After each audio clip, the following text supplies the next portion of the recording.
بد دعا کے حوالے سے ایک سوال ہے کہ کیا کسی کو بد دعا دی جا سکتی ہے، اور کیا کافر یا کافر ملک کے لیے تباہی کی دعا کرنی چاہیے یا ہدایت کی؟ اس حوالے سے کسی مسلمان کے لیے ناحق بد دعا کرنا جائز نہیں ہے، بلکہ کسی کے حق میں کسی مصیبت کے آنے کی تمنا کرنا بھی جائز نہیں ہے۔ ایک مسلمان کا دوسرے مسلمان پر حق تو یہ ہے کہ وہ اس کے لیے اللہ پاک سے خیر و عافیت کی دعا کرے، نہ کہ اس کے حق میں بد دعا کرے۔ البتہ شریعت نے بعض صورتوں میں بد دعا کی اجازت دی ہے، چنانچہ مظلوم کے لیے ظالم کے خلاف بد دعا کرنا جائز ہے، اور اس صورت میں بھی اسے معاف کرنا افضل ہے۔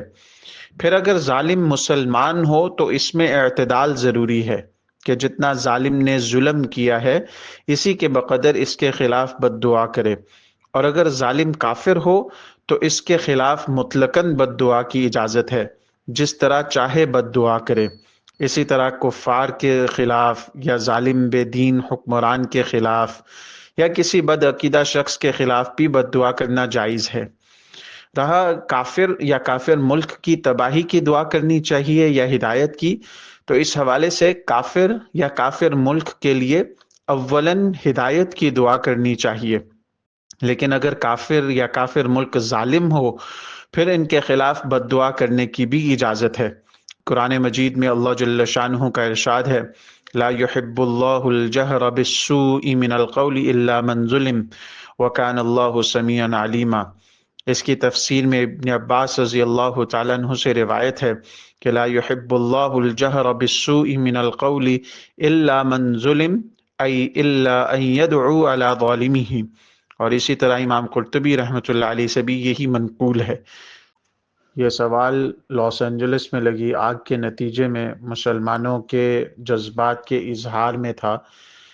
بہرحال اس کے ساتھ ان حالات میں چند اور امور کی طرف بھی توجہ کی ضرورت ہے۔ اہل علم کو چاہیے کہ عام مسلمانوں کو فلسطین کی تاریخی، مذہبی اور سیاسی اہمیت سے آگاہ کریں۔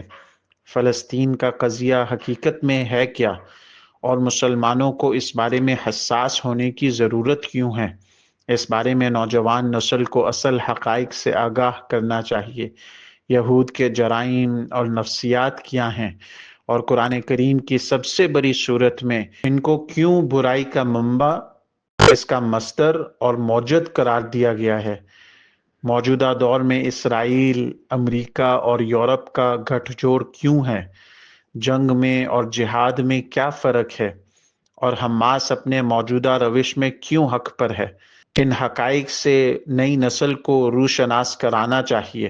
جو لوگ میڈیا سے وابستہ ہیں یا کم از کم سوشل میڈیا استعمال کرتے ہیں، ان کی ذمہ داری بنتی ہے کہ جھوٹی خبروں اور غیر مصدقہ اطلاعات کو آگے نہ بڑھائیں، بلکہ دشمن کے پروپیگنڈا کو بے نقاب کریں۔ زمانہ جنگ میں یہ دشمن کا وتیرہ رہا ہے کہ افواہوں کا بازار گرم کر دیتے تھے، اس لیے چوکنا اور محتاط رہنے کی ضرورت ہے۔ منافقین نے تہمت کے لیے زمانہ جنگ ہی کا تو انتخاب کیا تھا، اور بعد کی تاریخ میں بھی زمانہ جنگ میں ہی مسلمانوں کی طرف بے سروپا باتیں منسوب کی گئیں۔ آخر میں مسلمان رہنماؤں سے بھی کہنا چاہوں گا کہ دنیا بھر کے مسلمان عوام میں ایمان اور خلوص اور جوش و جذبہ پایا جاتا ہے۔ یہ جذبات ہماری طاقت ہیں، اور برسر اقتدار طبقہ چاہے تو ان جذبات کو درست موقع پر درست انداز میں کام میں لا سکتا ہے، جس کے نتیجے میں وہ محیر العقول کارنامے انجام دیے جا سکتے ہیں جن سے دیگر قومیں محروم ہو چکی ہیں۔ اللہ پاک ہم سب کا حامی و ناصر ہو۔